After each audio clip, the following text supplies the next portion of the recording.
మీరు ఎమ్మెల్యే అయితే ఏం చేస్తారు? ఫస్ట్ కావాలని ప్రశాంతంగా ఉంచుతాం, ప్రజలు స్వేచ్ఛగా జీవించేటట్టు అవకాశం కల్పిస్తాం, ఏ ఒక్క అరాచక శక్తులు కావల్లో విలయతాండం చేయకుండా చూస్తాం, గంజాయిని కావల్లో రూపుమాపుతాం, శాంతి భద్రతను పటిష్టం చేస్తాం, ప్రజలు స్వేచ్ఛగా జీవించే హక్కును కల్పిస్తాం. ప్రజలు ఇంట్లో కొనుక్కుంటే ఏం జరిగినా మాకు ఒక అన్న ఉన్నాడు కావల్లో, కావ్యకృష్ణ ఉన్నంత కాలం మన కావల్లో ఎటువంటి భయానికి మనం పడవలేదని స్వేచ్ఛని చెయ్యాలనే సంకల్పం, ప్రజలు నా అనుకున్నారని ధైర్యం, నాకు టికెట్ ఇచ్చి నన్ను గెలిపించిన మా దేవుడు చంద్రబాబు నాయుడు.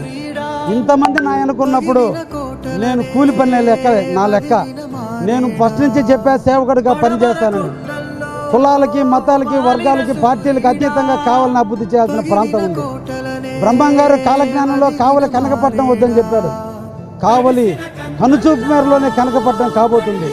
అటువంటి అవకాశం దేవుడు నాకు ఇచ్చాడు. ఈ రోజున అటువంటి అవకాశం మా దేవుడు నాకు కల్పించినప్పుడు, నేను చేస్తానని ప్రమాణం చేసినప్పుడు, ప్రజలందరూ ప్రోత్సాహం, ప్రజలందరూ దీవెనలు నాయనుకున్నప్పుడు వాళ్ళ ఆశీస్సులతో పనిచేయడానికి నాకు ఎటువంటి ఇబ్బందులు కూడా లేవు.